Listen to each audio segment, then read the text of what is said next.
cleanup operation. Here's how this whole thing starts against Donald Trump.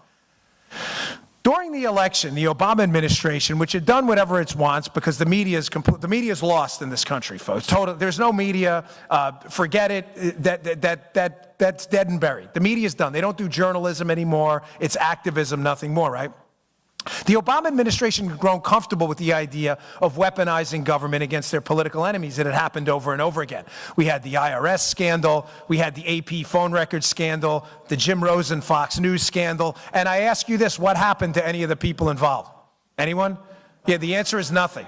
I have to do zeros like this now, because I used to do zeros like this, but I found out through the liberal media that somehow this means like a white power symbol now or something.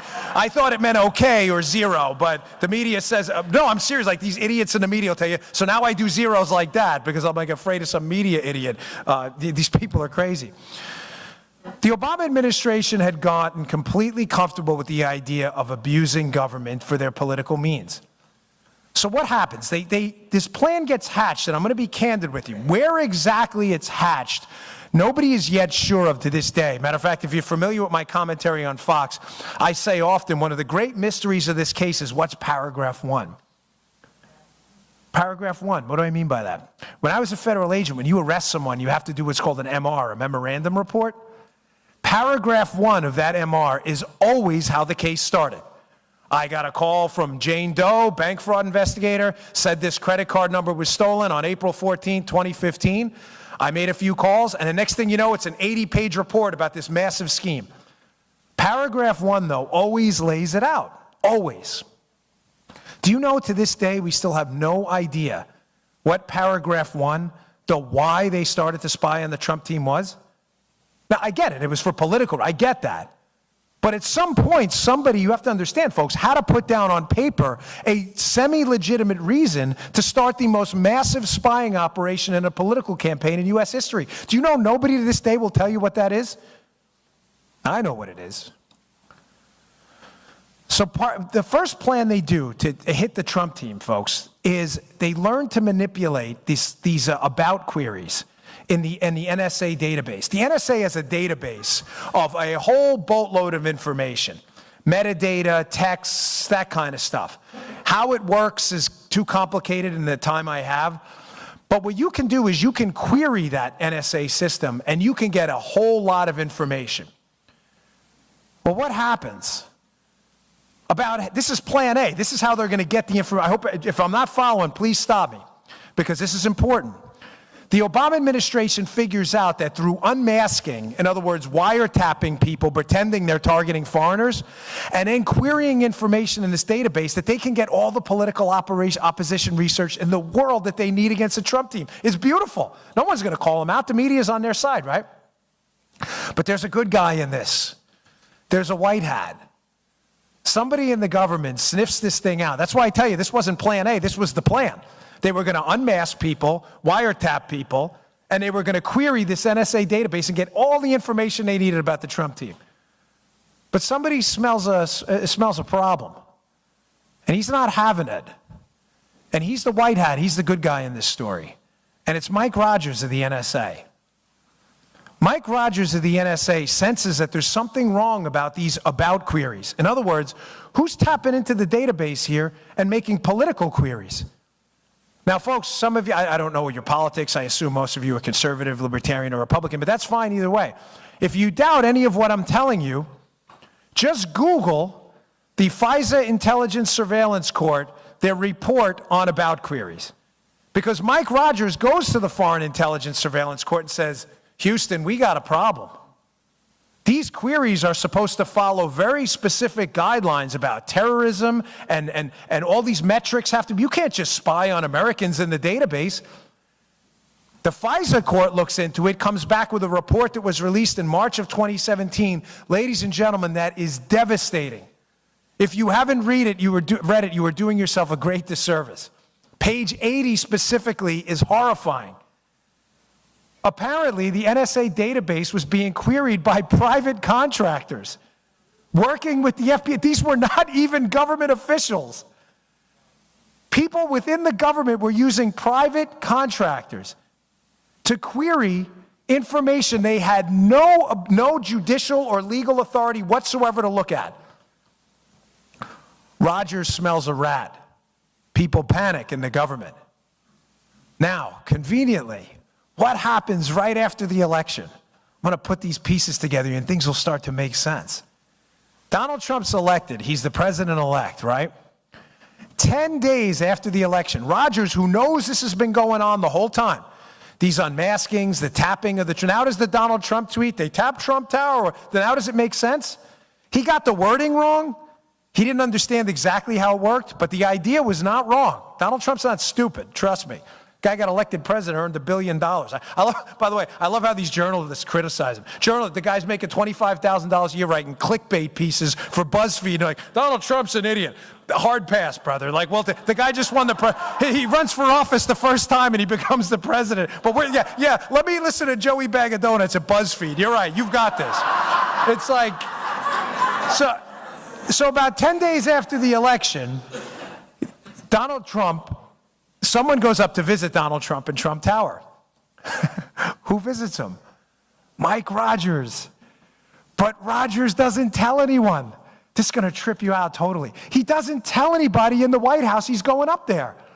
He visits Trump in Trump Tower, conveniently 10 days after the election, which from my experience in the Secret Service is just enough time for them to go up to Trump Tower, WACA, the White House Communications Agency, for the president-elect, and set up a SCIF where they can talk privately, a sensitive compartmentalized information facility. In other words, a place where no one can listen in.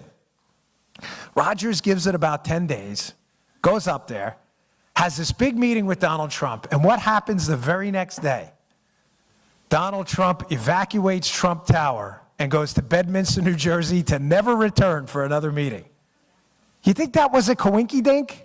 Like he did that by accident? Oh, let's just go up to Bedminster. I got nothing else to do. Now, again, this is all in the book in intricate detail. The greatest spy story ever told, except the fact that it actually happened, and it happened against you. Rogers has this meeting. Trump evacuates Trump Tower. The very next day, the Obama administration comes out and calls for somebody to be fired. Who's that somebody? Mike Rogers.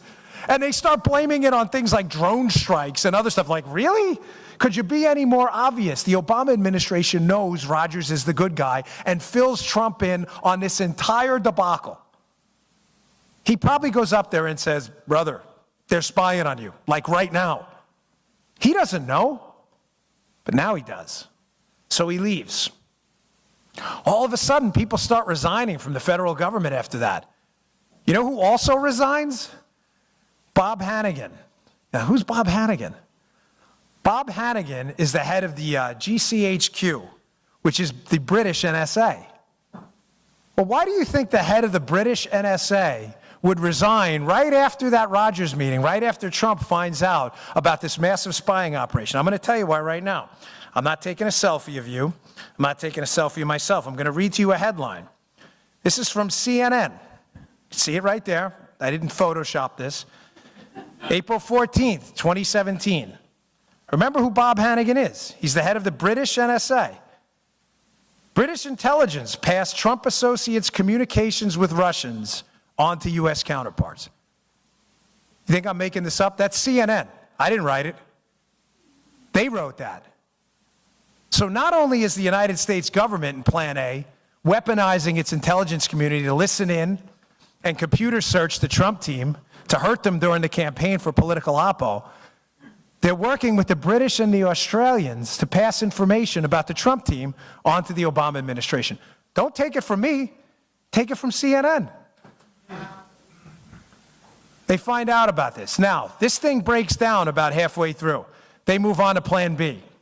Sorry, there's a lot more to Plan A, but in the interest of time, I want to get through this because the cleanup operation is important. They move on to Plan B. What's Plan B? They realize Rogers is onto them.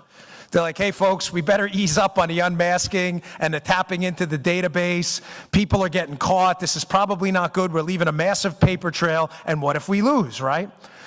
They move on to Plan B. Plan B is Crossfire Hurricane. They say, well, listen, if we can't spy on them illegally, let's just spy on them legally. We have this beautiful thing called the FISA court, where we can walk into the FISA court, we can get a warrant on somebody, and when you get a warrant on somebody in the Trump team, they have this beautiful thing for the Obama administration called the two-hop rule. Well, it's for everyone, not just for Obama. Meaning, if I spy on you, and you're a member of the Trump team, I can hop to everybody you emailed, and then everybody they emailed. So basically, all I need to do is get a FISA warrant on the guy cleaning the floors in Trump Tower, and I've got everyone.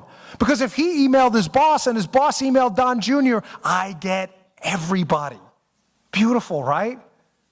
Not really. Because they were stupid. They were dumb. And they screwed up. The problem with the FISA court, unlike the unmaskings and the tapping into the database, is they had to produce actual evidence in front of a judge. There was a judge in a FISA court that needed evidence that the Trump team was working on behalf of a foreign power, but critically doing it in violation of at least one U.S. law. Folks, they had nothing. They had zero.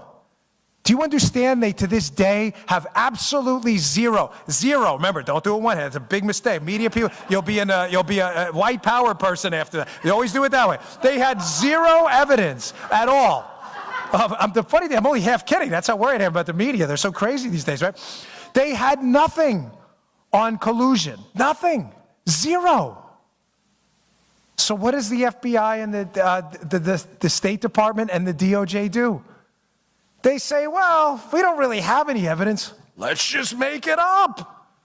We've got this guy we worked with in the past, this guy Christopher Steele. Now I'm going to do this. I'm not taking a selfie again. I'm not taking a picture of you. Don't you worry.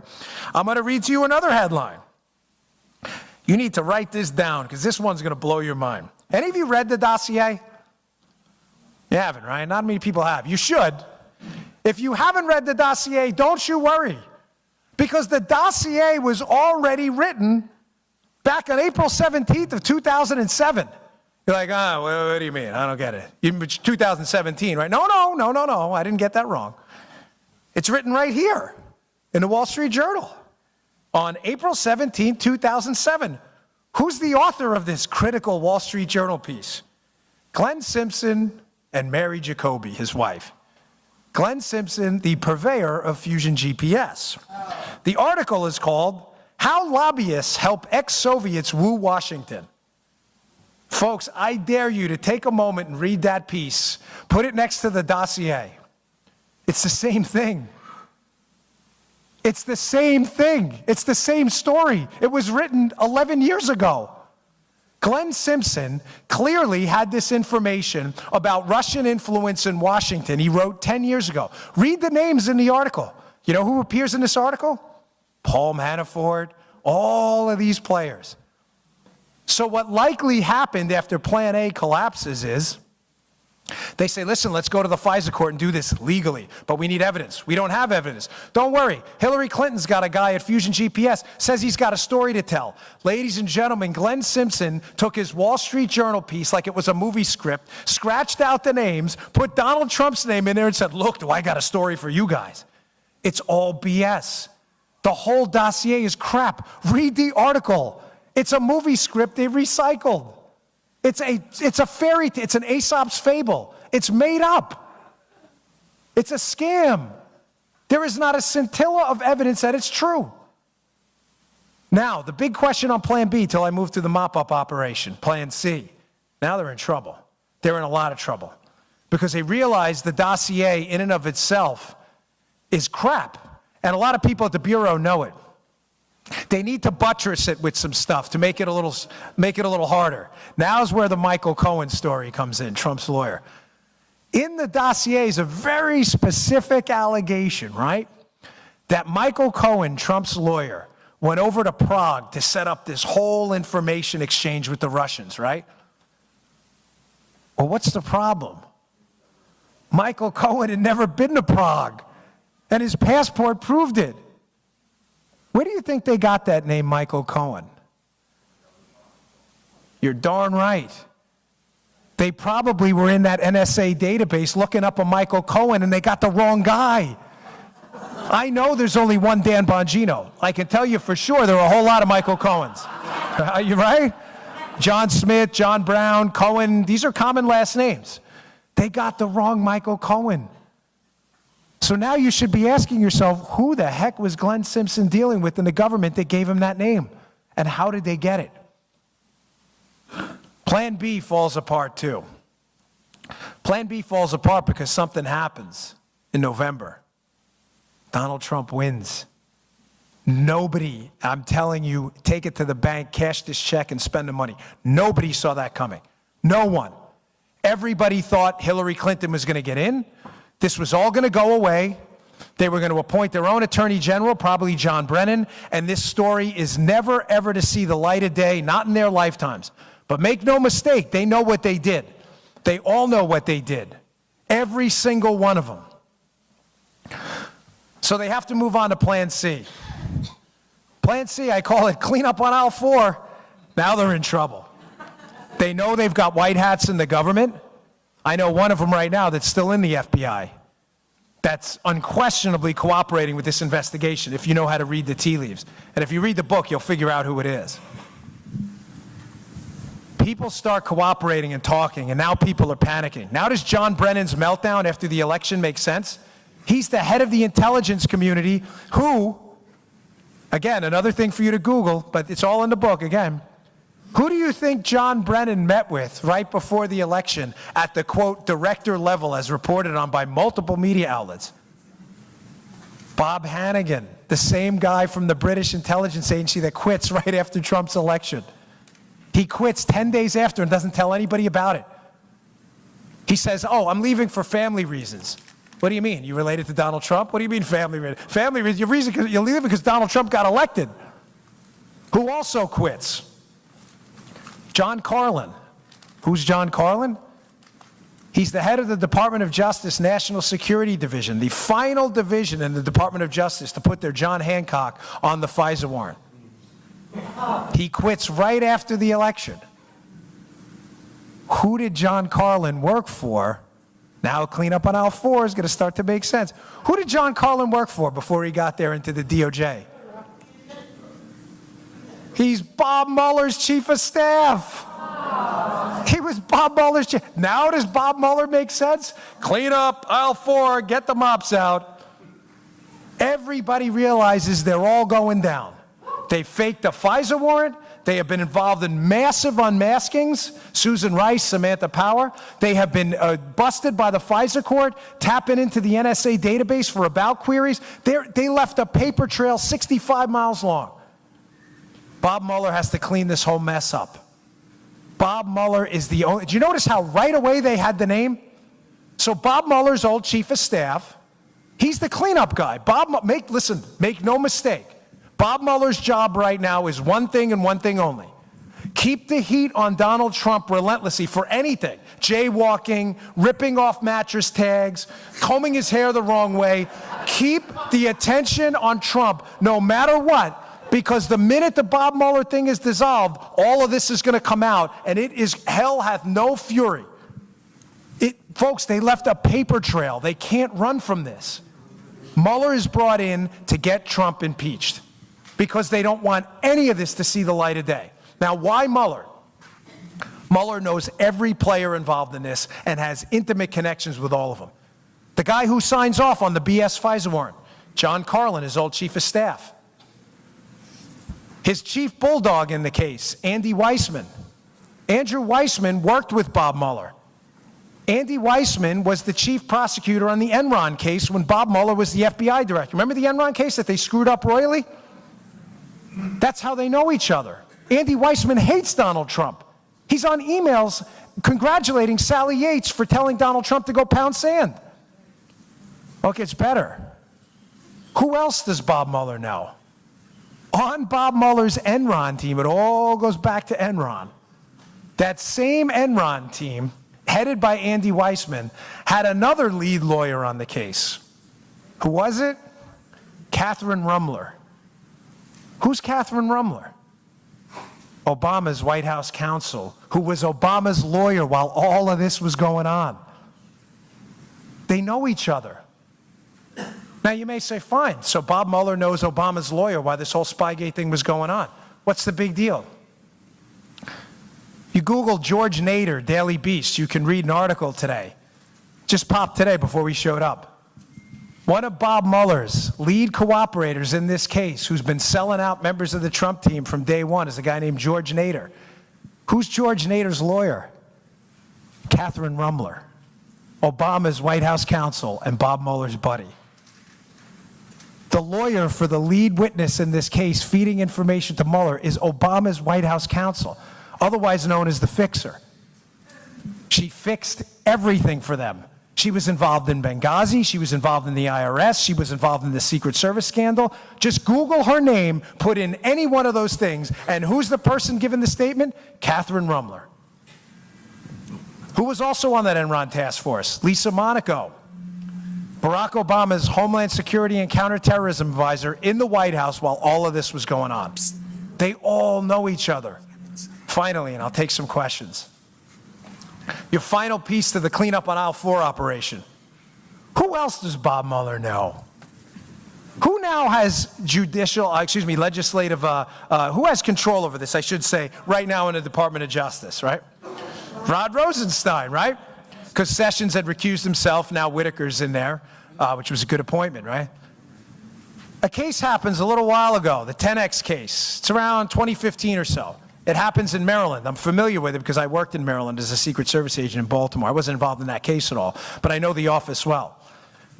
The 10X case goes down in Maryland. The 10X case, a cooperator for the United States government paid $50,000 by the FBI, comes to the FBI with some troubling information that the Russians are helping the Iranians build their nuclear program and that there's a company helping Russians get a hold of our uranium. It's called the 10X case. It was the precursor to something you may have heard about, the Uranium One operation. The same players are involved. The case gets thrown out on a BS press release on a Friday night so nobody will pay attention. Everybody's gag ordered, and it all goes away. That the Obama administration, an FBI paid informant, admitted that we were giving the Russians uranium while they were building the Iranian nuclear program and chanting death to America. Who was the lead prosecutor on that 10X case, the precursor to Uranium One? Rod Rosenstein. And who's the FBI director? Bob Mueller. Folks, they all know each other. This is the biggest scam in American history. Folks, I beg of you, I really do. You cannot let your legislative people, your congressmen or anyone off the hook. Whatever connections you have, you need to keep the heat on this, because if these people don't go down the right way, unlike the Obama administration tried to do it to us, this will happen again. I'm telling you, what they did was such a grotesque, horrendous abuse of power. It disgusts me to this day, and I will never, ever forget that story about that guy we arrested and his crying kid that morning who wasn't going to see his dad for another year. That's a horrible thing to have to do to someone, and it's a grotesque thing to do to someone, to unleash the power of the federal government when they did nothing wrong. And Donald Trump did nothing wrong. And if you read the book, and by the way, one last thing before I get to the questions. It's not a narrative. You don't have to read it straight through. It's written like a police file. I think that's why it's been selling like crazy. You can read the last chapter first. You can go right, it's written like a police file, because the names, like I said, this is an hour-long speech I compressed into 20-plus minutes. The names never stop coming up again, ever. Oleg Deripaska, connected to Vladimir Putin, who's connected to Adam Waldman, a lobbyist who's emailing and texting Mark Warner, a Democrat on the Senate committee. Who's Waldman working for too? Christopher Steele, the guy working for Hillary. They're connected to the Russians. The people that show up at the Trump Tower meeting, Veselnitskaya with Don Jr. and Rinat Akhmetshin. Veselnitskaya works for Fusion GPS on a separate case. And Akhmetshin, the other guy, the Russian intel guy that shows up at the Trump Tower meeting, you know who his lawyer is? Edward Lieberman. You know who Lieberman's wife is? Evelyn Lieberman, Bill Clinton's old chief of staff. Read the book, folks. It's all laid out for you. So thanks for your time. I appreciate it. Thank you very much. I'll take your questions. Thank you. Thanks.